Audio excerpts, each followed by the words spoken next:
नमस्ते। जय जय गुरु। जय गुरु सबको। और स्वामी क्रियानंदा जी की मोक्ष दिवस की इस सुंदर अवसर पर सभी को उनके आशीर्वाद और हमारे आनंद संघ से सभी को प्रणाम। मेरा नाम ब्रह्मचारी विनीत है और नया स्वामी सुवर्णा जी मेरे साथ है। और हम अगले 1 घंटा स्वामी जी के बारे में बहुत कुछ बातें करेंगे। वैसे कोई भी संत हो या स्वामी जी जैसे हो, उनके बारे में बात करने के लिए 1 घंटा तो कुछ नहीं है। वैसे हम रोज ऐसे ही पूरे दिन भर बैठ के बात कर सकते हैं, बट ऐसा प्रैक्टिकल नहीं है। तो हम आज 1 घंटे में आपके साथ उनके कुछ भजन हम सुनेंगे और कुछ उनकी कहानी आपके साथ बांटेंगे, जिससे हमको बहुत कुछ सीखने मिला है। और इससे पहले हम उनका पहला भजन सुने, मैं सुवर्णा जी से विनती करता हूँ कि इस एक छोटी सी प्रार्थना से आज का आरंभ करें। नमस्कार। पहले हमारे सभी इस कार्यक्रम को एक प्रार्थना के साथ शुरू करते हैं। मेरे साथ आप भी प्रार्थना करिए।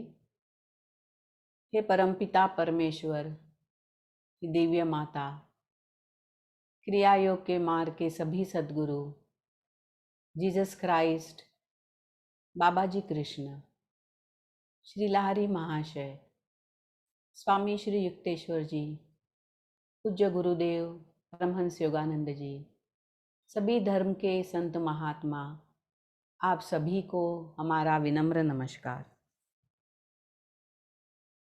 आज के इस अवसर पर आदरणीय हमारे प्रिय स्वामी क्रियानंद जी को हम हमारी चेतना में लाएंगे और उनके शिष्यत्व को, उनके नित्य आनंदी रहने को और गुरु सेवा के लिए तत्पर रहने को सीखने की कोशिश करेंगे, जिससे मुक्ति का मार्ग हमारा जल्दी खुला हो सके। ओम शांति शांति। यस विनीत, आप। मित्रों, वैसे स्वामी जी अक्सर कहा करते थे, हमेशा कहते थे, if you want to know me, अगर आप मुझे जानना चाहते हैं तो लिसन टू माय म्यूज़िक, मेरे संगीत को सुनिए। तो इसलिए आज हम एक स्वामी क्रियानंदा जी का गीत, जो अंग्रेज़ी में उनकी खुद की आवाज़ में है, I awake in the light, I awake in the light, I am joyful, I am free, I awake in the light. शायद हो सकता है आप ये पहली बार सुन रहे हो, क्योंकि नॉर्मली हम हिंदी में ज़्यादा भजन करते हैं, बट याद रखिए आज जो भी करेंगे हम उनकी आवाज़ में करेंगे। तो आप अपने आँख बंद करके उनकी चेतना से उनको अपने समक्ष महसूस कीजिए, उनकी चेतना में ट्यून करने का प्रयास कीजिए, ठीक है? तो मैं ये गीत आपके लिए रख रहा हूँ। मुझे सिर्फ थोड़ा सेकंड दीजिए।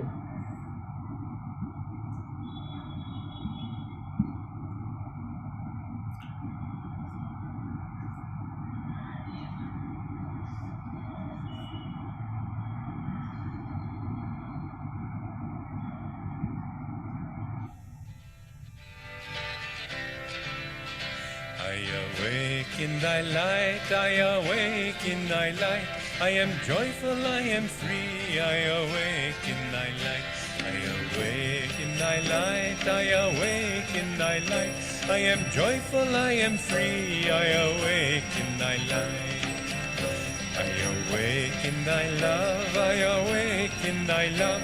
I am joyful, I am free, I awake in thy love. I awake in thy love, I awake in thy love. I am joyful, I am free, I awake in thy love.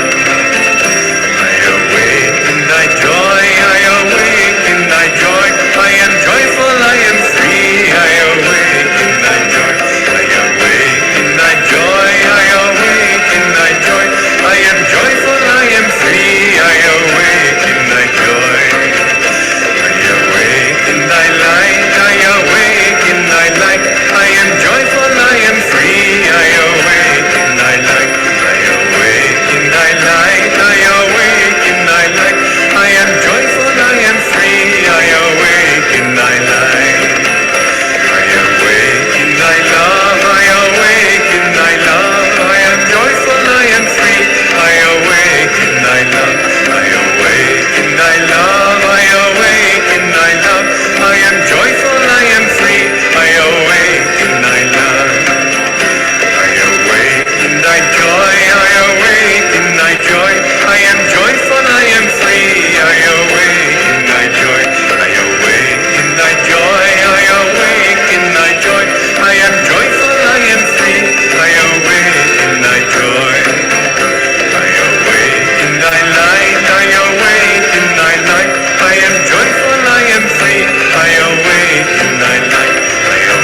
आइए मित्रों, एक कुछ मिनटों के लिए 3 से 5 मिनटों के लिए ध्यान में बैठते हैं।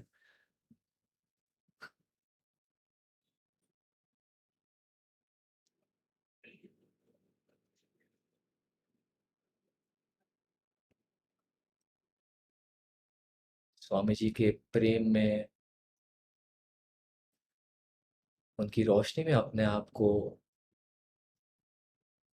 ट्यून करने का प्रयास करते हैं, उनकी मौजूदगी महसूस करने का प्रयास करते हैं।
ओम शांति शांति शांति। अब मैं सुवर्णा जी से निवेदन करूंगा कि वो आज का इस सत्संग का आरंभ करें। मैं उनको स्पॉटलाइट भी कर देता हूँ ताकि आप सब लोग उनको देख सको।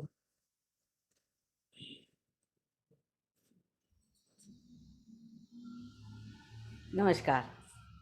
मैं जब भी आज हम जब भी साथ मिले हैं और स्वामी क्रियानंद जी के लिए बात कर रहे हैं, तो एक घटना मेरे लिए बहुत ही महत्वपूर्ण नज़र में आती है, ध्यान में आती है। ये बात है 2019 की। जून का महीना था और आनंदा विलेज में, अमेरिका कैलिफोर्निया में, एक टेम्पल ऑफ लाइट बांधा गया था।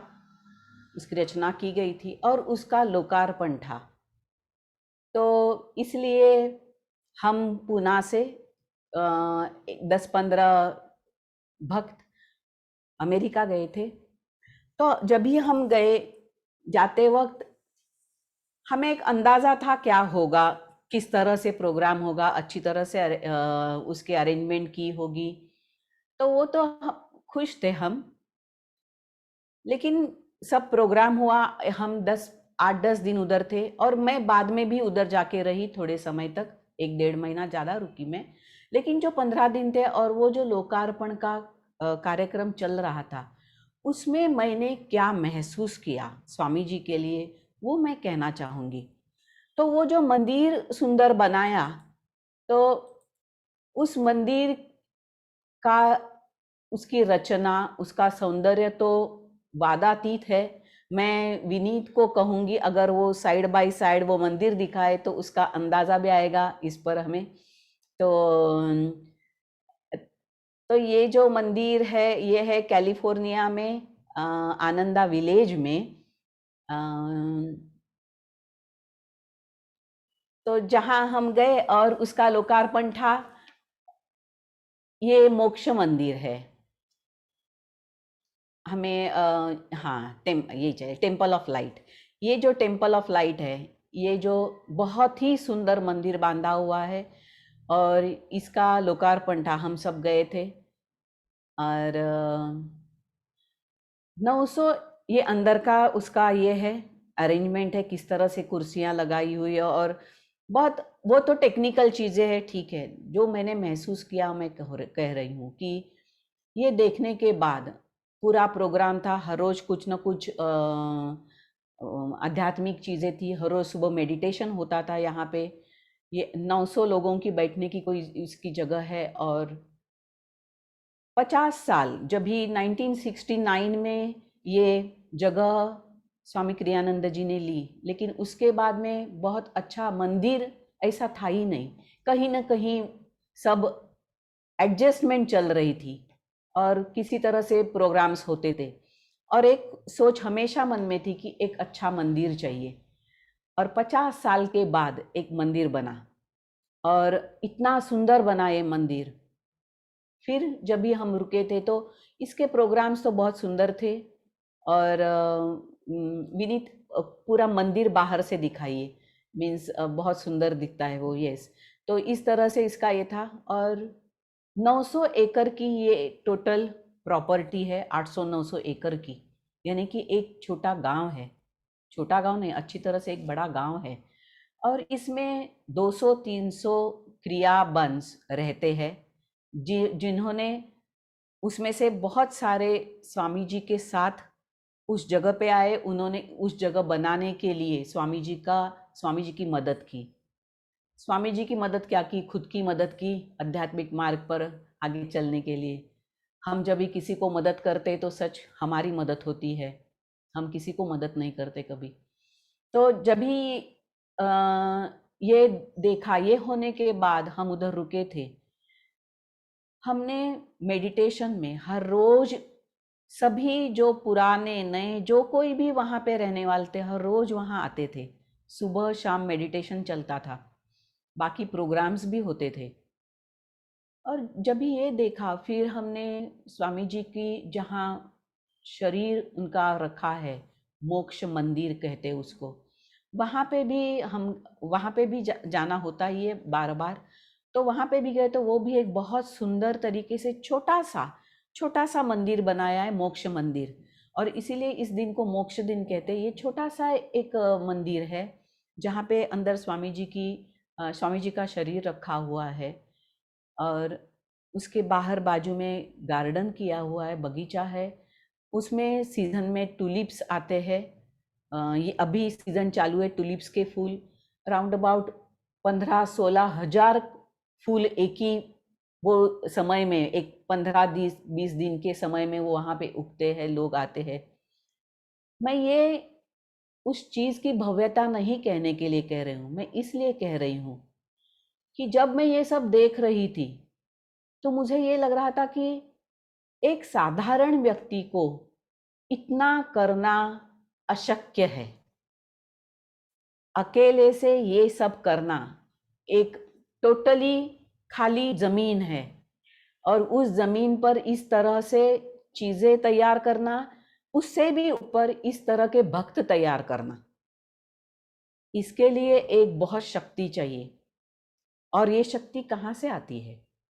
स्वामी क्रियानंद वैसे देखोगे तो अकेले थे, उनको उनके पहले वाली ऑर्गेनाइजेशन से बाहर निकाला गया था, और वो खुद के पैरों पर सिर्फ 1-2 सेंटेंसेस, वाक्य जो उनको गुरु जी ने उनके कहे थे कि तुम्हें कुछ बहुत बड़ा काम करना है, ये एक जो दिमाग में था और वो कुछ करना है, इस तरह से उन्होंने जो ठान ली थी वो करते रहे।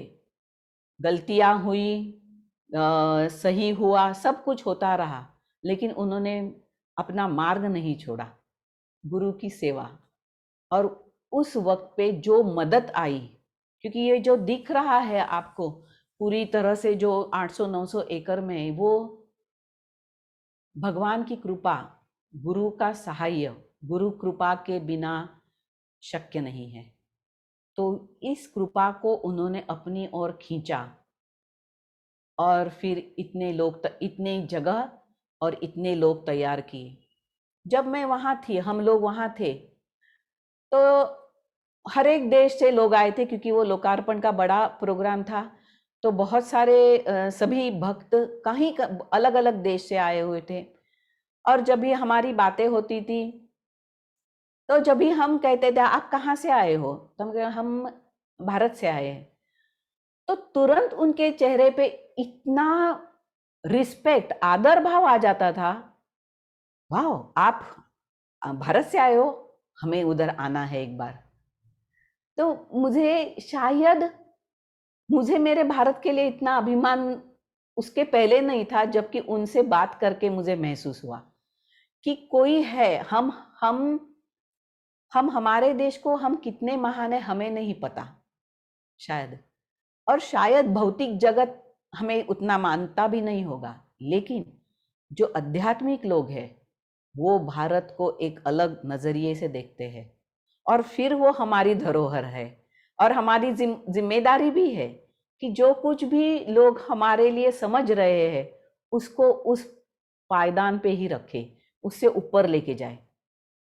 और जब भी वो कहते थे कि हाँ हमें भारत में आना है, हमें गुरुदेव का घर और बाबा जी के बद्रीनाथ, केदारनाथ और बाकी सब गुरुदेव की सब जगह, जगन्नाथपुरी सब देखना है, तो मुझे लगा कि यस, हमने भी शायद अभी तक बहुत लोगों ने देखा नहीं होगा कि गुरुदेव के कहाँ कहाँ की जगह है। लेकिन ये सब प्यार किसने निर्माण किया इन भक्तों के मन में, इन शिष्यों के मन में?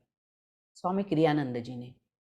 स्वामी क्रियानंद जी का लिखित कोई भी आप पढ़ते हो, भले नयापत हो या जो कुछ भी आपने पढ़ा हो, उसमें आपको बार बार दिखाई देगा कि उनको भारत के प्रति कितना प्रेम था, भारत के प्रति उनकी श्रद्धा कितनी थी। और वो जानते थे कि पहले जन्मों में उनको परमहंस योगानंद जी, उनके गुरु ने कहा था कि हाँ आपके पहले जन्म हिमालय में गए हैं, मेरे साथ गए हैं। और इसीलिए वो उनके मन में भारत के लिए बहुत प्यार था। और इसके सनातन धर्म की जिस तरह से उन्होंने पढ़ाई की, शायद ही बहुत कम फॉरेनर्स जो विदेशी है उन्होंने की होगी।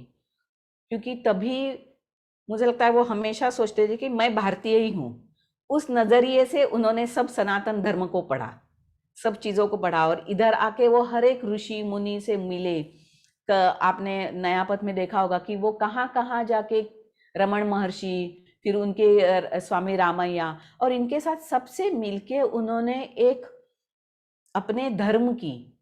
और वो अगर आपने पढ़ा, अब अगर आपने भगवत गीता पढ़ी है तो पहले की जो एक परिचय है उसमें वो लिखते हैं कि भले मैं क्रिश्चियन जन्म में जन्मा हुआ एक कैथलिक हूँ, फिर भी आज मैं सनातन धर्म का एक शिष्य हूँ।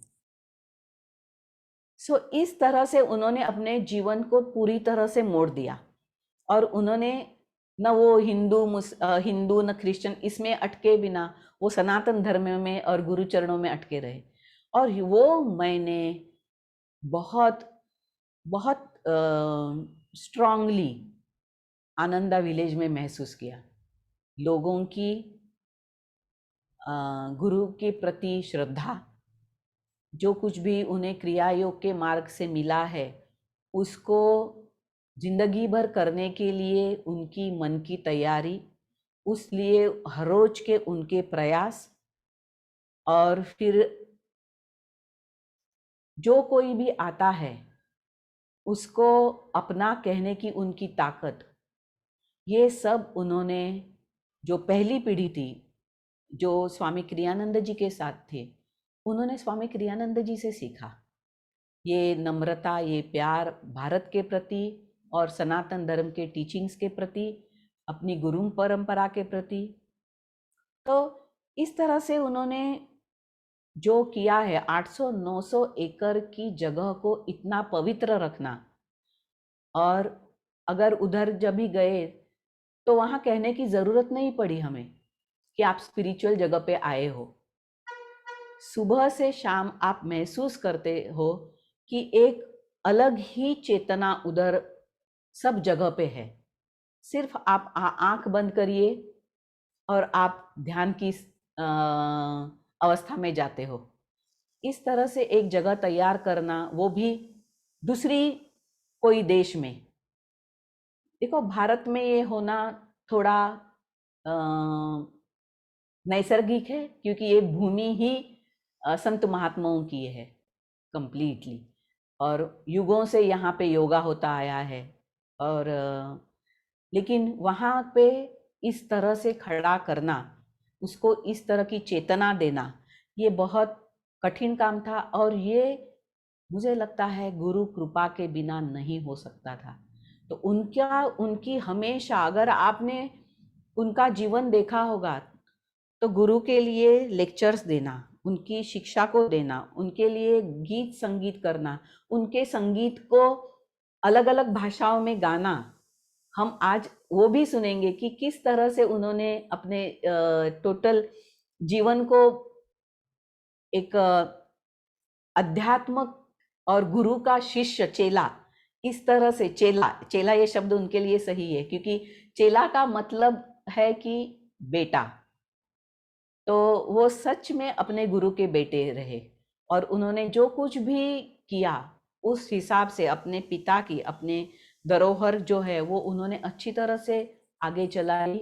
और उनकी जो उन्होंने जो बाद में तैयार की हुई पीढ़ी है, यानी कि अभी जो ज्योतिष जी, देवी जी, जो नया स्वामी है, उनकी साधना का स्तर, उनके विचारधारा अगर हम देखते हैं तो हमें मालूम पड़ेगा कि किस तरह से गुरु परंपरा की शिक्षा को इस मार्ग पर स्वामी क्रियानंद जी ने आगे बढ़ने के लिए तैयार किया है शिष्यों को। और इस तरह से जब भी हमारा अनुकूलन हो जाता है गुरु के साथ, तो वो अपने आप, क्योंकि गुरु को अपना कार्य आगे चलाने के लिए उतने सक्षम शिष्यों की जरूरत रहती है। और ऐसे अगर शिष्य मिलते हैं तो हम में से भी कोई इस तरह से खड़ा रह सकता है। हम हमारी तरफ से पूरी जिंदगी की एक कमिटमेंट देके इस मार्ग पे चल के अगर अपने खुद को खुला रखते हैं, तो गुरु हमें उनके कार्य के लिए इस्तेमाल कर सकते हैं। लेकिन और इसके लिए स्वामी क्रियानंद जी एक बहुत उत्तम उदाहरण है, बहुत ही सुंदर और बहुत ही शक्तिशाली उदाहरण है। जीवन के आखिर तक, आखिरी मोमेंट तक उनका वही था कि मैं गुरु की सेवा करूं। अपने उम्र की 76 एज पे वो इंडिया में आए और उन्होंने यहाँ का काम शुरू किया। तो इस तरह से जो मैंने जो महसूस किया, जाने के पहले भी मुझे उनका महात्म्य मालूम था, लेकिन जब भी मैं वापस आई तो मैं बहुत ही अलग तरीके से सोच रही थी, क्योंकि मैंने जो सोचा था उससे कुछ बहुत बड़ा उधर था, बहुत बड़ा, बहुत शक्तिशाली, पावरफुल और आध्यात्मिक रीत्या पावरफुल था। वो देख के इतना खड़ा करना एक जिंदगी में बहुत कठिन काम है, और वो देख के मेरी पूरी सोच बदल गई कि सिर्फ गुरु के लिए अगर हम अनुकूलन करते, खुद को हम उनके प्रति प्रामाणिक रख के हर दिन का काम उनको अर्पण करते, तो बहुत कुछ हमारे माध्यम से गुरु भी साध्य करना चाहते हैं। तो हम भी इस तरह से एक अच्छे शिष्य बनने की कोशिश करें। जो हमेशा स्वामी क्रियानंद जी कहते थे कि मुझे कोई गुरु कहने की जरूरत नहीं है, यहाँ भारत में तो बहुत सारे गुरु मिलेंगे, अच्छे शिष्यों की कमी है, और मैं चाहता हूँ कि मैं एक अच्छा शिष्य बनूं।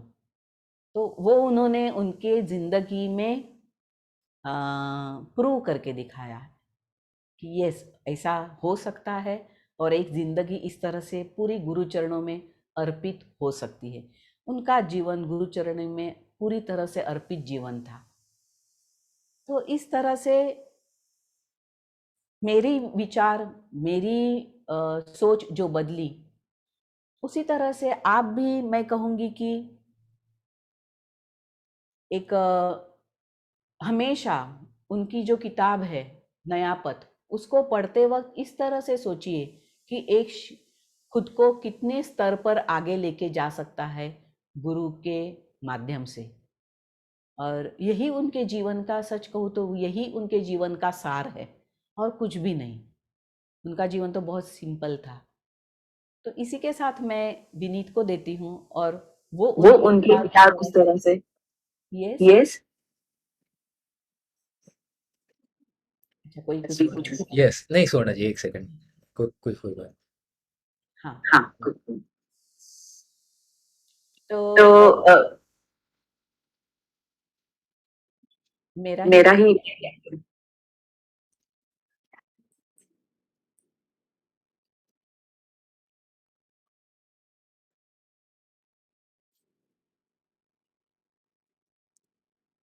तो स्वर्ण जी धन्यवाद। और आपका ये अनुभव जब आप आनंदा विलेज कैलिफोर्निया में जो है, मैं भी नहीं गया हूँ अभी वहाँ पर, बट आई थिंक हम सभी ने पिक्चर्स में उसको देखा होगा शायद, फोटोग्राफ पे इंटरनेट पे, या बहुत ही भव्य, ऐसी फोटो देखने में ही ऐसा लगता है अरे एक स्वर्ग जैसा दिखता है वो। एनीवेज मित्रों, जैसे कहा कि कोई भी संत है या स्वामी जी है, उनके लिए बात करने के लिए तो दिनों दिन हम ऐसे बैठे रह सकते हैं, बट मैंने आज एक एपिसोड, एक कहानी चुनी है। मैं आपको सन 2003 में ले जाना चाहता हूँ, 19 साल पहले, जब स्वामी जी ने भारत में आने का फैसला किया, हिंदुस्तान में आने का फैसला किया। अभी वो ऐसा नहीं था कि तब वो पहली बार आ रहे हिंदुस्तान। वो पहले भी जब उनकी युवा अवस्था में हिंदुस्तान बहुत बार आ चुके थे। आनंदरा संघ की स्थापना भी हुई 1967-68 में, ये सब विलेज में और इटली में। उसके बाद भी वो इधर आते थे और उन्होंने कई संतों के साथ समय भी बिताया था। बट वो उनकी पर्सनल ट्रिप्स थी। नवंबर 2003, 2003 में उन्होंने एक अनाउंस किया अपने आनंदा संघा, वहाँ पे जो कम्युनिटी थी, कि master is calling me to India, यानी गुरुजी मुझे भारत बुला रहे हैं।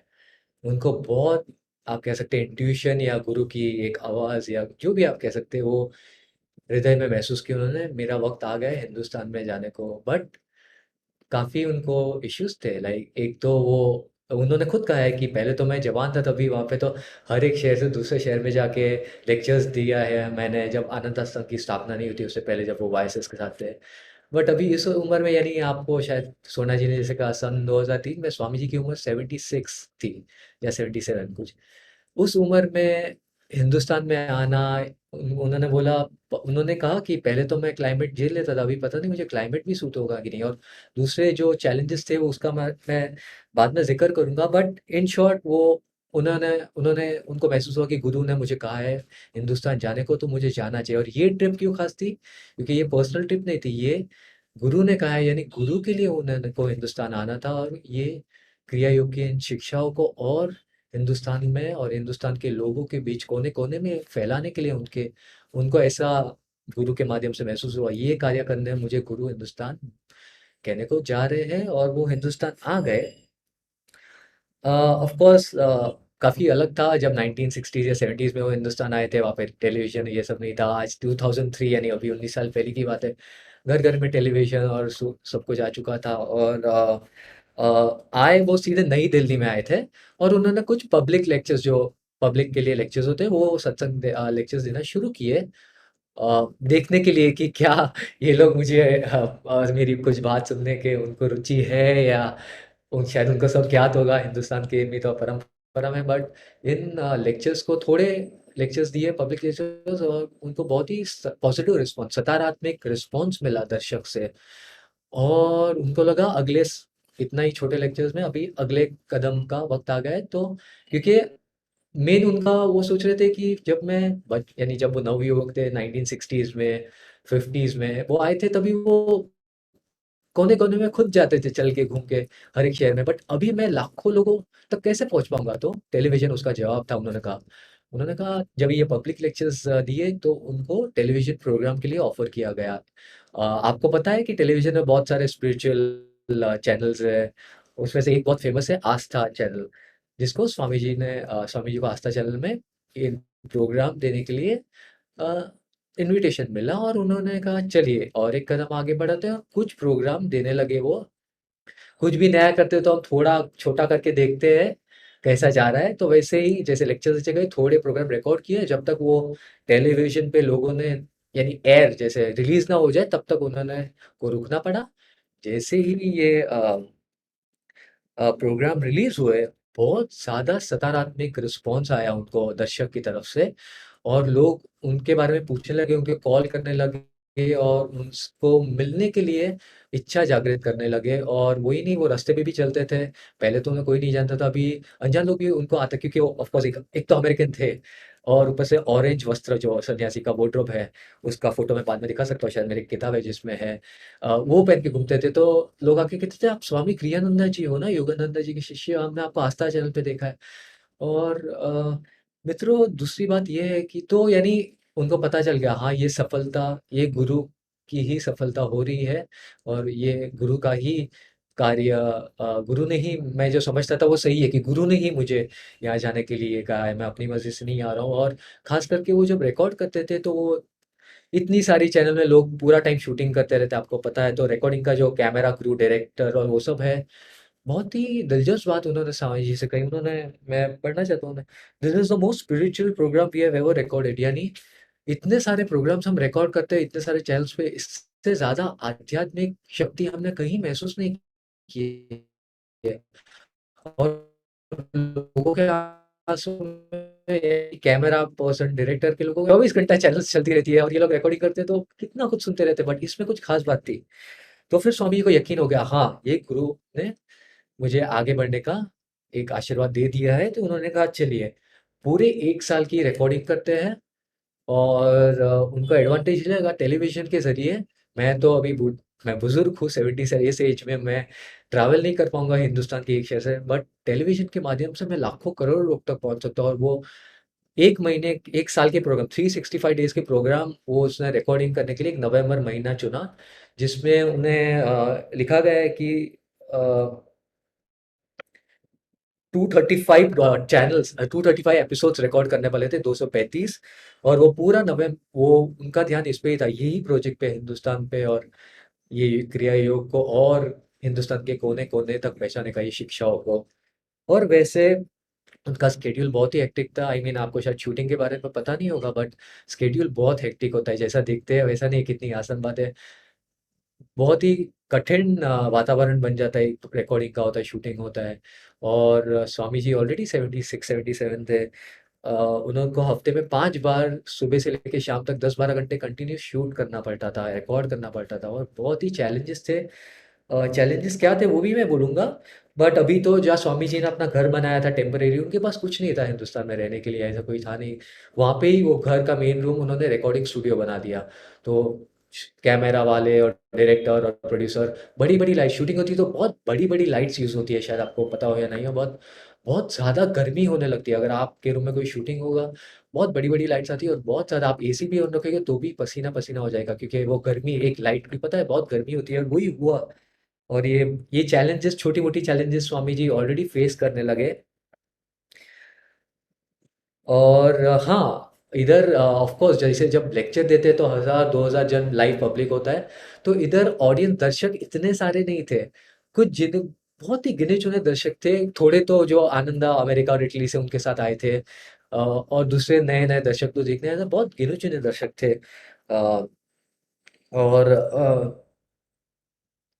और इसी शूटिंग चालू हुई, इस बहाने शूटिंग चालू हुई और एक बार किसी ने उनको पूछा, "आपको कैसे पता कि क्या बोलना है आपको? आप दर्शक को क्या आपसे लेना है, आपको क्या बोलना है, आपको कैसे पता?"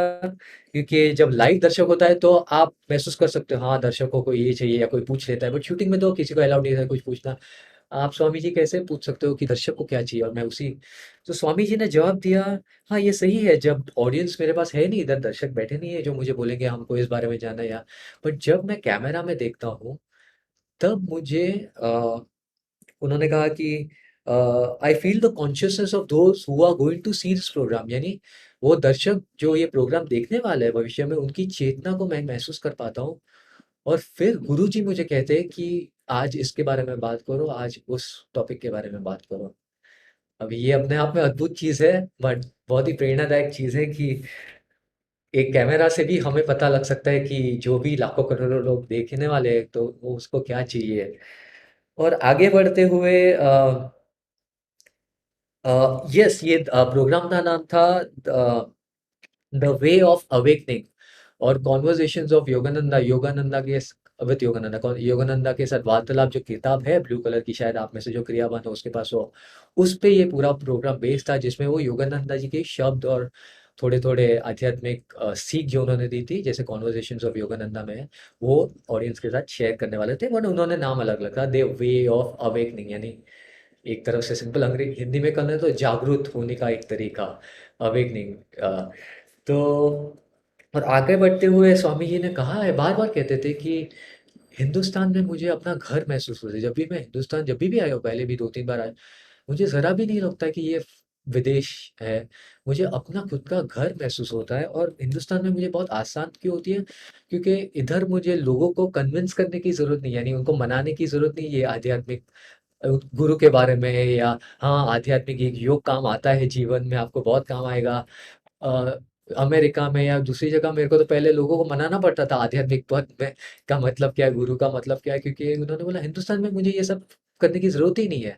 मैं डायरेक्टली आध्यात्मिक मार्ग के जो शिक्षाएँ हैं, उनके अंदर गहराइयों में जा सकता हूँ उनके साथ, क्योंकि ये हिंदुस्तान की जैसे सुवर्णा जी ने कहा, हमारी परंपरा रह चुकी है कि भले कोई आध्यात्मिक मार्ग पे भी नहीं होगा, बट उनको पता है ऋषि मुनि क्या होता है, गुरु क्या होता है, और ये सब टॉपिक के बारे में स्वामी जी को बेस से स्टार्ट नहीं करना, डायरेक्ट आध्यात्मिक मार्ग के गहराइयों में वो जा सकते थे जब वो हिंदुस्तान आते थे।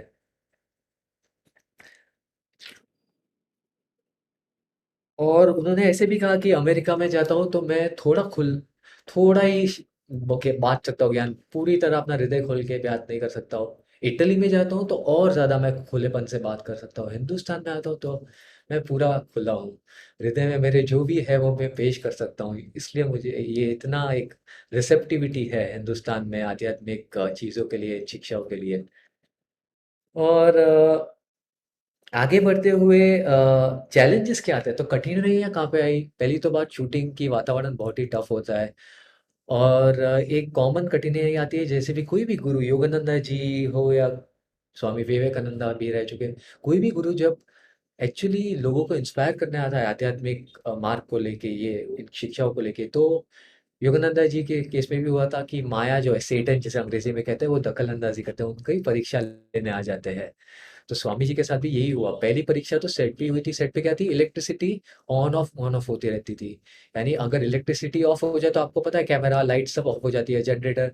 तो बेचारे, एक तो ये उम्र में 76-77 उम्र में इतनी गर्मी में लाइट्स मुंह पे आती है, बहुत घड़ी घड़ी इलेक्ट्रिसिटी आती थी, और उनका जो भी वो एक अनुकूलन, गुरु से अनुकूलन बात करते थे, उनका बात में रुकावट आ जाती थी।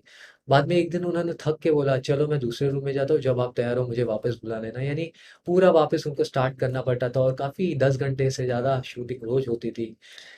तो ये चैलेंजेस आई थी माया के, उन्होंने कहा सेटन इज टेस्टिंग में, माया के माध्यम से, जैसे योगानंदा जी और सभी के जब भी कोई सृष्टि का युग को आगे बढ़ाने का प्रयास करता है, चेतना को सबको इंस्पायर, प्रेरणा देने का प्रयास करता है, तो ये एक माया का काम है कि दखल अंदाजी करना, रोकने का प्रयास करना उन्हें। तो स्वामी जी के साथ भी हुआ ये। और उन्होंने कहा, देखिए मुझे, अ, मेरे लिए बोलना आसान है, बट अगर घड़ी घड़ी मुझे कोई इंटरप्ट करता रहे, लाइट नहीं है, ये लाइट है, तो वो मेरे लिए काम, ऑफ कोर्स मुझे पूरी तरह से वापस रिपीट करना पड़ता है सब कुछ, और काफ़ी कठिन शेड्यूल रहा था। बट इससे भी ज़्यादा कठिनाइयाँ क्या थी, उनका शरीर उनके सपोर्ट में ही नहीं था, उनका शरीर उनको सपोर्ट नहीं कर रहा था अभी। अ, उनका शरीर में उस साल में जब वो आए थे, क्या क्या बीती है वो मैं आपको बताना चाहता हूँ। उन्होंने ही लिखा है, bronchitis, pneumonia, dehydration, broken ribs, वो बहुत बार बाथरूम में और अलग अलग जगह जगह पे गिर चुके थे, जिससे उनकी हड्डियां भी टूट चुकी थी, रिब्स की, जो कूल्हे की हिप्स होते हैं। और उनका उन्होंने इसका रीज़न भी दिया था एक बार, जहाँ उनकी कम्युनिटी अमेरिका इटली में बहुत ही टेस्टिंग टाइम्स, डिफ़िकल्ट चीज़ों से परिस्थिति से गुजर रहे थे, तो स्वामी जी का मानना है उनके शरीर पे ये कर्मा आ गया था और उन्होंने गिरने के बहाने वो शरीर कर्मा उनको लेना पड़ा। और जब वो बाथरूम में खास करके पूरे गिर गए थे, उनको सर में भी चोट आई थी, उन्होंने इटली में कहा, आई होप आप थोड़ी आपकी परिस्थितियाँ थोड़ी टल गई हो, क्योंकि शायद मेरे शरीर ने ये कर्म ले लिया है। और ऐसे ही हुआ था, वहाँ पे परिस्थिति बेहतर हो गई थी। बट स्वामी जी का शरीर बहुत अ, बुरी तरह से इस ये कर्म को ले चुका था। और ऑफ कोर्स हार्ट फेलियर्स उन्हें हुए थे, हार्ट अटैक्स। और उन्होंने इसके बारे में सेपरेटली रीज़न भी बताया उन्हें हार्ट फेलियर क्यों हुआ, बट उसमें मैं अभी नहीं जा सकता। तो ऑलरेडी ये सब शरीर है। और जब वो शूटिंग पे बैठे थे तो उनका शरीर उनको सपोर्ट नहीं करता था, यानी। और एक सुंदर ये एक वाता एग्जांपल देना चाहता हूँ क्या हुआ था।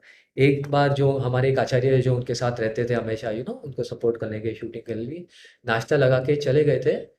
और बाद जब वो वापस आए स्वामी जी के, वो अलग कमरे में बैठे थे शूटिंग जब सब स्टार्ट ना हो।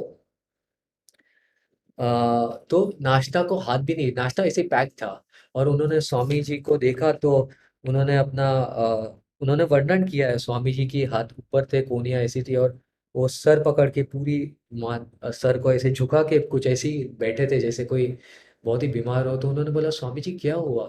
तो कैसे भी करके स्वामी जी ने उनके तरफ देखा और कहा कि मैं आज नाश्ता, मुझे भूख लगी है बट मैं आज नाश्ता भी नहीं कर पा रहा हूँ। मैंने कोशिश किया नाश्ता करने का, बट मेरे में शक्ति, मैं चम्मच भी नहीं उठा पाया। अभी कोई व्यक्ति कहता है कि मैं चम्मच भी नहीं उठा पाया, यानी आप समझ सकते हो। आप और मैं भी बहुत बार बीमार चढ़ चुके हो, बट हम चम्मच उठा लेते, पानी वानी पी लेते, ऐसी भी बीमारी नहीं की। जो आदमी चम्मच नहीं उठा सकता है वो ये सब कार्य कैसे करेगा? अ, तो उन्होंने बोला, I don't have enough energy to lift the spoon, मेरे में ताकत ही नहीं है कि मैं चम्मच भी उठा पाऊँ। तो ये जो आचार्य थे हमारे साथ, उनको बहुत बुरा लगने लगा और उन्होंने कहा, स्वामी जी हमको पता था कि ऐसा होगा, चलिए इधर से चले जाते, ये सब करने की ज़रूरत नहीं है, हम वापस जा सकते हैं। अ, तो ऐसे ही करके, but of course Swami ji को ये करना ही था। तो उन्होंने कहा नहीं, स्वामी जी ने अ, कहा कि नहीं, कर लेते कर लेते। और एक दिन जब ये हमारे आचार्य थे वापस, उनको बोल रहे थे, स्वामी जी क्या ज़रूरत है ये सब करने की, हम वापस अमेरिका इटली जा सकते हैं, आपको आराम से रह सकते हो, आप पूरे जीवन भर आपने गुरु जी की सेवा की है। तब उन्होंने कहा, जो जीसस क्राइस्ट ईसा मसीह ने कहा था, गेट थी बिहाइंड मी सेटन, गेट थी बिहाइंड मी सेटन। जीसस क्राइस्ट जब 40 दिन डेजर्ट में रहते थे, जब कुछ भी खाना पीना नहीं होता था उनका, तो माया अ, उनकी परीक्षा लेने आती थी। और एक दिन उन्होंने माया को कहा, आप मेरे पीछे आ जाओ, ऐसा ही कुछ मतलब था, मेरे रास्ते से हट जाओ, मैं खाने को भी हाथ नहीं लगाऊंगा। तो स्वामी जी ने यही हमारे आचार्य को कहा और आचार्य एकदम चकित हो गए। तो आचार्य ने कहा, स्वामी जी मैं क्या कुछ गलत बोल रहा हूँ? तो उसने बोला, हाँ आप गलत बोल रहे हैं, क्योंकि एक तो मेरे में शक्ति नहीं है चम्मच भी उठाने की, और ऊपर से आप मुझे और निर्बल बना रहे हो। मुझे आपकी शक्ति की आवश्यकता, मुझे इंकरेजमेंट की आवश्यकता है, प्रेरणा की आवश्यकता है। कृपा करके मुझे मेरी प्रेरणा को और नीचे मत ले जाइए, ऐसे भी मैं उठ भी नहीं पा रहा हूँ। और ऐसे करके चलिए उन्होंने कहा कि I don't appreciate you telling me all this, मैं ये चीज़ों आप बोल रहे हैं, चलो आराम करो, मुझे आराम नहीं कर सकता हूँ, मुझे शक्ति आप दे सकते हो तो ये बेहतर बात है।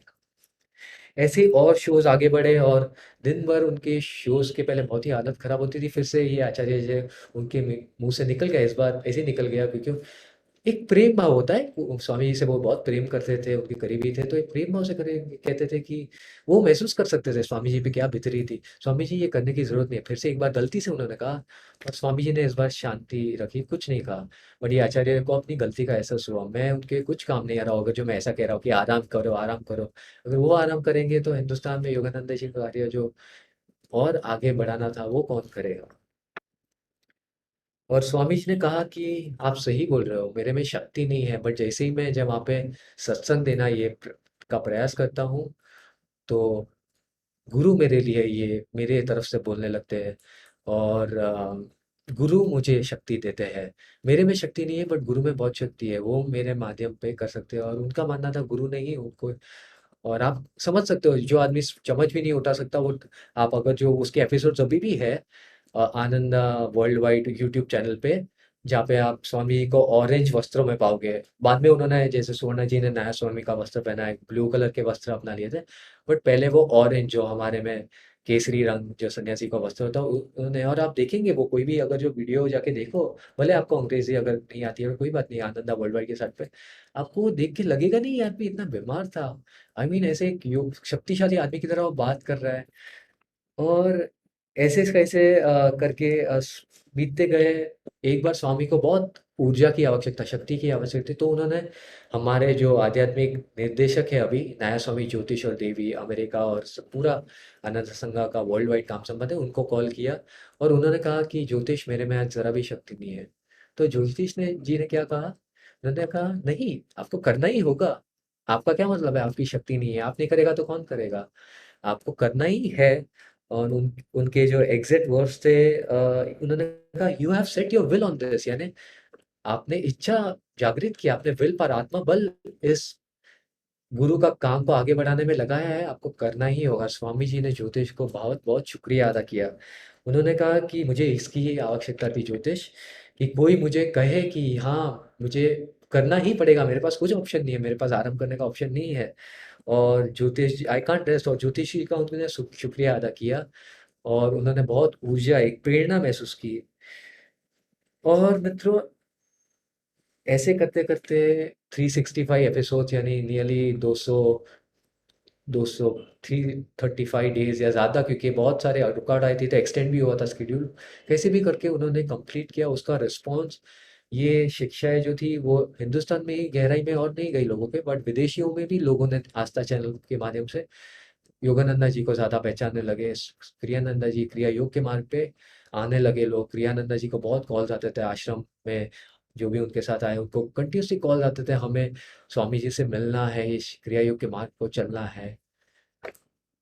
तो आप देख सकते हैं। और ये आप आनंदा संघ वर्ल्ड वाइड जो है उनका यूट्यूब चैनल है। स्वामी जी ने ऑरेंज वस्त्र, यानी पता नहीं एक बुक पे मेरे पास उनकी फोटो है, आप देख सकते हैं। ये देखिए ऑरेंज वस्त्र में ऐसे ऐसा कुछ, और ये शोज में भी उन्होंने ऐसे ही ऑरेंज वस्त्र पहन रखे हैं, आप इजीली पहचान जाओगे। आप इस सत्संग के बाद अगर देख सकते हो, आपको लगेगा नहीं ये आदमी इतना बीमार, ये वही आदमी जो चम्मच तक नहीं उठा सकता है। आ, कैसे होता है ये। तो और बहुत कुछ आगे आगे, जैसे मैंने कहा हम पूरे दिन भी बात कर सकते हैं इसके बारे में, बट मैंने शॉर्ट में कहा कि जैसे स्वामी जी ने हम क्यों ये बात करें, हम हमारे लिए क्या शिक्षा है उनके, ये पूरे 2003 से लेके हिंदुस्तान में उन्होंने इतना काम कार्य बढ़ाया। सबसे पहली बात मित्रों, वो हमेशा कहते थे कि मैं अपने आप को, जैसे सुवर्णा जी ने कहा है कि मैं अपने आप को एक शिष्य के भांति, मैं चाहता हूँ कि लोग मुझे शिष्य की तरह पहचाने, मुझे गुरु की तरह नहीं या एक शिक्षक की तरह नहीं, टीचर की तरह नहीं, बट एक शिष्य। क्योंकि उन्होंने कहा इस युग में, खास करके द्वापर युग में, डिसाइपल्स की ज़रूरत ज़्यादा है, शिष्यों की ज़रूरत ज़्यादा है। गुरु तो बहुत सारे हो चुके हैं ऑलरेडी, सच्चे गुरु जो, चाहे पूरे हमारे गुरु भी नहीं क्यों ना, कोई और लीनिएज गुरु बहुत हो चुके हैं। बट इस युग में अभी शिक्षा शिक्षा इन शिक्षाओं को आगे कौन ले जाएगा। तो वो डिसाइपल्स, शिक्षक की ज़्यादा, डिसाइपल्स की ज़्यादा ज़रूरत है। गुरु बहुत हो चुके हैं, बट गुरु को अभी एक चैनल, जैसे सुवर्णा जी ने कहा, बाबा जी और सबको बहुत कार्य करना है आज, बट स्वामी जी ने कहा उनके पास चैनल्स ही नहीं है। यानी शिक्षकों की कमी है, जिनको बाबा जी अभी भी तलाश में, मुझे और शिक्षक चाहिए जिनके माध्यम से वो क्रिया योग को और बढ़ा सके पूरी संसार में। तो स्वामी जी ने एक सीख है हमारे लिए, हमें शिष्य बनना है। क्योंकि हमें ये नहीं सोचना है कि मैं गुरु जैसा कब बनूंगा। क्योंकि आप देखिए लहरी महाशया हो या युक्तेश्वर जी हो, योगानंदा जी, सभी बहुत ही अच्छे शिष्य थे, और इसलिए वो गुरु का कार्य भी कर पाए सक्सेसफुली। और गुरु की चेतना के उनकी चेतना से उनके अनुकूलन होते हुए वो मुक्त भी हो पाए। स्वामी जी भी मुक्त ऑलरेडी हो चुके थे। योगानंद जी ने कहा था, वॉल्टर, इस जन्म में आप जब शरीर छोड़ोगे आप पूरी तरह से मुक्त हो चुके होगे, death will be your final exam. आप जब शरीर छोड़ोगे वो आपके लिए एक फाइनल परीक्षा होगी। बट वो मुक्त हो चुके थे, और स्वामी के लिए कोई स्वामी जी को पूछता था आज आपकी साधना क्या है, तो स्वामी जी का क्या जवाब होता था, गुरु भक्ति गुरु सेवा, गुरु भक्ति गुरु सेवा और ध्यान, ये तीन मेरी साधना है। और ये तीन और तीन का पालन करते while doing all these things, उनके शब्द है आई एम फ्री ऑलरेडी, मैं मुक्त हो चुका हूँ ये तीन का पालन करते हुए। क्योंकि बहुत बार हम क्रिया युग के मार्ग पे आते हैं, हम बहुत बड़ी बड़ी टेक्निकें करते हैं, तो हमको लगता है बस ध्यान करूंगा और मैं मुक्त हो जाऊंगा। बट जैसे स्वामी जी ने कहा है, ध्यान आपको अपने अंदर ले जाता है, बट हो सकता है आप अहम में और फँसते जा सकते हैं। इसलिए सत्संग हमें बहुत ज़रूरी है, सबके साथ उठना-बैठना, गुरु भाइयों के साथ जो इस मार्ग पे चल रहे हैं, कम से कम हफ्ते में 1 बार, ताकि हमें पता चले हम कुछ गलती तो नहीं कर रहे हैं और दूसरे गुरु भाई से हमें ये पता चलता है। और स्वामी जी ने ये सब किया, क्यों किया? उनका फ़ायदा किसको हुआ? ह हमें हुआ। आप सभी को हो रहा है फ़ायदा। अगर जो स्वामी जी नहीं आते थे, इतनी सारी किताबें की रचना की, इतनी म्यूज़िक दिए जो हम सुनते, प्रेरणा लेते, ये नहीं होता तो हमें आज इतना फ़ायदा नहीं होता। आज हमें उन्होंने जो ये तपस्या की 2003 से लेके, जो वो नहीं करते तो भी वो मुक्त थे, जैसे हमने कहा, उसका फ़ायदा आज हम कह रहे हैं। हमको किताबें लिखने की ज़्यादा ज़रूरत नहीं है, या हमें कुछ संगीत देने की ज़रूरत नहीं है, क्योंकि ये ऑलरेडी योगानंद जो स्वामी जी ने हमको, तो हमारा काम तो बहुत आसान है, सिर्फ़ इन शिक्षाओं को बाँटना है। और आज तो इंटरनेट के ज़रिए, आज जैसे हम 50 के अंदर लोग इकट्ठे हुए हैं, ईज़ी है। आज टेलीविज़न शूटिंग करने की हमें ज़रूरत नहीं है, हमें कुछ नहीं करना है, क्या करना है? सभी इन्होंने तपस्या करके कर लिया था, और ये भी हमको कभी-कभी कठिन लग रहा है, अरे! आज तो बहुत कठिन कार्य है, बट यही हमको सीखना है स्वामी जी। इसलिए योगानंद जी ने सबसे पहले हमें इस मार्ग पे क्या दिया था? प्राण शक्ति संचारक व्यायाम। ये हम समझ नहीं पाते, ये इसका महत्व क्या है? Greater the will, greater the flow of energy. जितनी ज़्यादा इच्छा शक्ति, उतनी ज़्यादा आप ऊर्जा। और देखिए स्वामी जी ने, शरीर जब काम नहीं कर रहा हो, उनको एक ही इच्छा शक्ति ही वो थी, जिसके माध्यम से उन्होंने गुरु की शक्ति अपने आप का उपयोग कर पाए। हमें भी सीखना है, ये बहुत बड़ी प्राण शक्ति संचारक व्यायाम से योगानंद जी क्या सिखाना चाहते हैं हमें, कि भले आपका शरीर काम करना नहीं लगे, पर आप गुरु सेवा कर सकते हो। आप सिर्फ इच्छा जागृत करते हुए गुरु आपके लिए खुद करेंगे कार्य, अगर आप इच्छा जागृत करते हो। और ये बहुत बड़ा सीख है एक शिष्य की भांति हमारे जीवन में। और जैसे उन्होंने कहा कि इन हमें याद रखना है कि आज के युग में शिष्यों की ज़्यादा आवश्यकता है, और स्वामी जी के जीवन से हम ये उदाहरण ले सकते हैं कि एक अच्छा शिष्य कैसे बनना, और माया को पीछे भी छोड़ सकते हैं, और गुरु आपके माध्यम से काम करेंगे। उन्होंने कहा है कि सेवा करते करते, गुरु का नाम लेते लेते, गुरु भक्ति के माध्यम से आप कोई भी कार्य, घर का कार्य, ऑफिस का कार्य कर सकते हो। आप देखोगे आपको भी शक्ति महसूस होगी, और आपको लगेगा मेरे में उठने की शक्ति नहीं थी, बट मैं आराम से इतनी कार्य कर पाया। कैसे? गुरु से अनुकूलन होते हुए करना है हमें। और आखिरी बात, जैसे मैंने कहा कि स्वामी जी को भारत अपना खुद का घर लगता था। एक बहुत अच्छी आप कह सकते हैं एक पहलू है, एक क्वालिटी है स्वामी जी में, वो क्या है? स्वीकार करना। स्वामी जी संसार में कहीं भी घूमे, वो ईज़िली उस देश को, उस कल्चर को, परंपरा को अपना अपना लेते थे। और भारत में खास करके उन्होंने को ज़्यादा, जैसे उन्होंने कहा, भारत में मैं हृदय खोल के बात कर सकता हूँ। और स्वामी जी को हिंदी भी आती थी और बंगाली भी आती थी, और उसका उदाहरण हम एक छोटे से भजन के माध्यम से हम देखेंगे, किस तरह से वो बंगाली और हिंदी की भी आराम से बोल लेते थे। जब हम एक बंगाली का भजन है जो मैं आपको सुनाना चाहूँगा, आप सुनेंगे तो ऐसा लगेगा नहीं ये आदमी कोई विदेशी आदमी है और इधर आ रहा है जो बंगाली सीखा। ऐसे ही लगेगा ये कोई हमारा हिंदुस्तानी है जो बंगाली में गा रहे हैं। और हमने भी इतनी स्वामी जी का और गुरु जी को योगानंद जी को भी बंगाली में गाते हैं, हमें बंगाली नहीं आता, पर हमें इतनी प्रेरणा और मिठास मिलती है उससे, जब स्वामी जी का आवाज़ सुनते हैं बंगाली में भी। ये एक भजन है, "Thou art my life, thou art my love, thou art the sweetness which I do seek", Rabindranath Tagore का भजन है जो योगानंद जी ने दिया था। और स्वामी जी ने बंगाली और इंग्लिश में गाना गाया, इसे गाया है।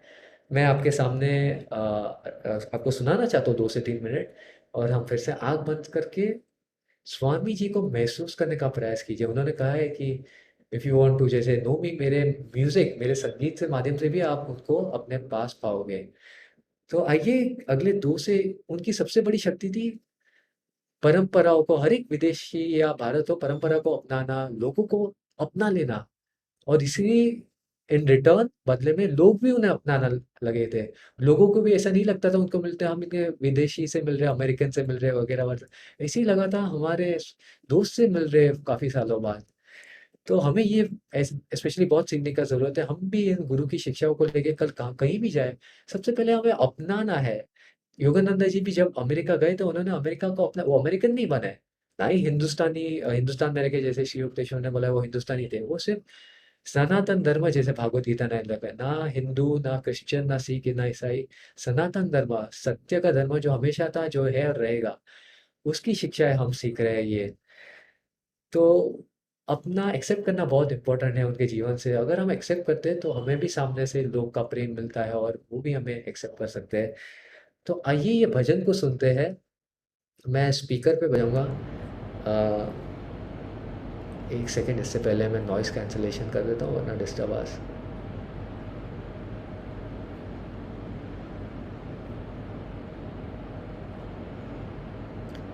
ठीक है।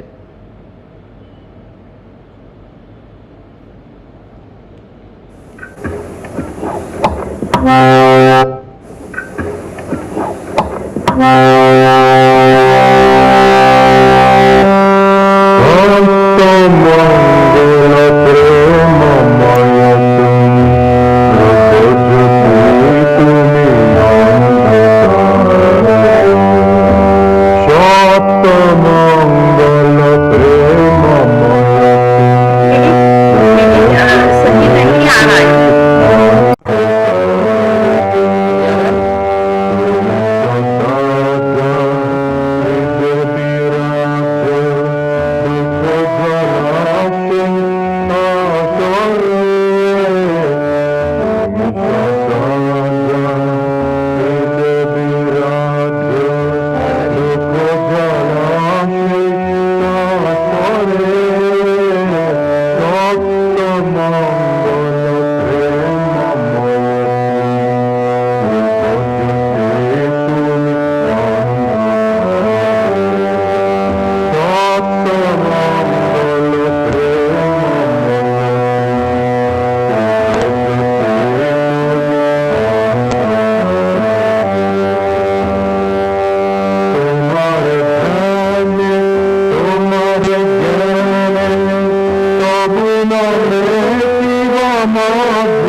सर कुछ सेकंड के लिए मित्रों हम आंखें बंद करके फिर से बैठ सकते हैं, कुछ ही सेकंड्स के लिए।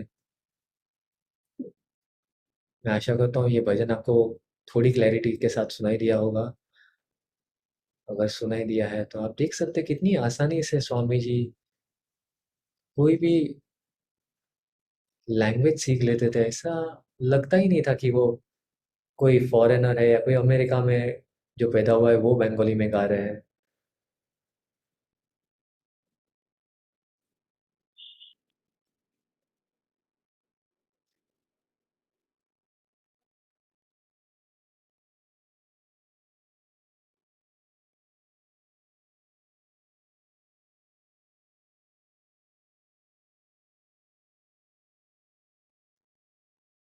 और अब मैं सुवर्णा जी को फिर से इनवाइट करूंगा। आई होप सुवर्णा जी बाद में भजन थोड़ा बहुत सुनाई दिया होगा, आई थिंक स्टार्टिंग में कुछ। हाँ। राजीव, ऋषि राजीव, आपको सुनाई दिया भजन? सबको सुनाई दिया ना? ठीक है, thank you, thank you, thank you. क्या है, वो मैंने जैसे कहा ना, माया बहुत थोड़ा इंटरप्ट करने का प्रयास करता है, तो सही है, सही है। अभी हम इस कार्यक्रम को अंत की तरफ लेके जा रहे हैं, और जब भी ये आखिरी, ये जो किताब है जो हमने लिखी इसमें से, क्योंकि इसका हिंदी ट्रांसलेशन भाषांतर नहीं हुआ है, और इसीलिए आज जो मैंने बात की, या मैंने बात की वो पर्सनल मेरा खुद का अनुभव था, जिस अनुभव से मैंने बात की। और अभी मैं इसके किताब के आखिरी संभाषण को मैंने भाषांतर किया हम सब के लिए। क्या कहना चाहते हैं स्वामी क्रियानंद जी? जब ही एक भक्त उनसे मिली और उन्होंने उनके साथ बात कर रही थी, तो उन्होंने कहा, एक भक्त स्वामी जी की उपलब्धियों के आश्चर्य जता रहे थे। वो कह रहे थे कि एक जीवन काल में आपने 10 लोगों का काम किया है। शांत स्वर में स्वामी जी बोले, शायद आप सही हो, मैंने किया हुआ कुछ भी महत्वपूर्ण नहीं है। इस बात को छोड़ के कि ईश्वर पर उनके प्रेम को गहरा करने में उससे व्यक्तिगत स्तर पर मदद हुई। जो कह रहे कि लोगों को उन्होंने इस चीज में मदद की कि वो ईश्वर पर गहरा प्यार कर सके। इस जीवन के अंत में केवल एक बात मेरे लिए महत्व रखती है, क्या मैं एक अच्छा शिष्य रहा? उनकी और कोई इच्छा ही नहीं थी कि एक मैं अच्छा शिष्य रहा, हमेशा वो वही कहते थे। और हम भी इसी तरह से उनके देखे कि एक अच्छा शिष्य कहाँ तक पहुँच सकता है एक जीवन काल में। और ये करते करते हम सच कहे तो हम गुरु की मदद करते हैं। गुरु हमें लेके जाना चाहते आगे, लेकिन हम उनका हाथ नहीं पकड़ते। तो अगर वो हम हाथ एक बार उनका पकड़ ले, तो गुरु हमें एक अच्छा शिष्य बना सकते हैं। तो इसी के साथ हम आज की इस स्वामी क्रियानंद जी को अर्पण की हुई इस यादों के साथ हम इस सत्संग को अंत में लेके जाते हैं। आपको कुछ आखिरी ये करनी है विनीत? एक लास्ट चीज मैं कहना चाहता था, जैसे सोना जी ने कहा, मैं भूल गया। मित्रों, परमहंस योगानंदा जी हमारे गुरु है सबके। वो जब अमेरिका गए थे, वो अकेले थे। स्वामी क्रियानंद जी जब इधर, योगानंदा जी का भी ये सब, आज जिसके वजह से हम यहाँ पे बैठे, ये सब सबके बीच में, वो भी अकेले थे। बट हम अकेले नहीं है। अकेले रहने का अभी वो समय खत्म हो चुका है। हम देखिए कितने सारे हैं। तो स्वामी जी अकेले को करना पड़ता था, हम मिलके, अगर गुरु और स्वामी जी अकेले में इतना कुछ कर सकते, तो हम तो इतने सारे हैं, और कुछ अभी नहीं आए हैं वो भी है, तो हम सब मिलके क्या क्या नहीं कर सकते हैं।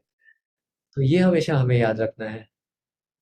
और यस, बहुत बहुत धन्यवाद सभी को। आप, क्योंकि आप जब आते हैं तो आप भी एक ऊर्जा में आपका भाग बनता है। ऐसा नहीं है आप लोग सिर्फ आके बैठे हो, पर आपने, आपका एक योगदान रहा है इधर। आपने अपनी आए, क्योंकि आप नहीं आएंगे तो ये सब कुछ भी नहीं हो सकता, ना ही हम शिक्षा को आगे ले जा सकते। बट हमें सब साथ में ही करना है इसे। तो सुवर्णा जी, एक आखिरी प्रेयर करना है, या कुछ आपको कुछ कहना है और कुछ? एक सेकंड, आपका म्यूट है, एक सेकंड। सुवर्णा जी, आप म्यूटेड हो, एक।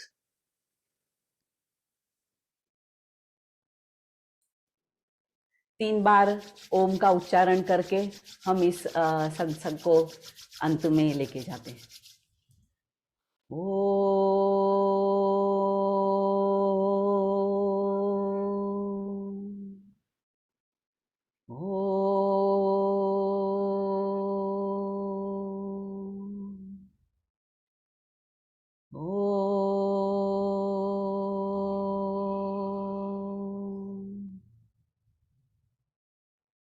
ओम शांति शांति। धन्यवाद जुड़ने के लिए। धन्यवाद। जय गुरु। और फिर से इस दिव्य दिवस की आप सभी को शुभकामनाएं।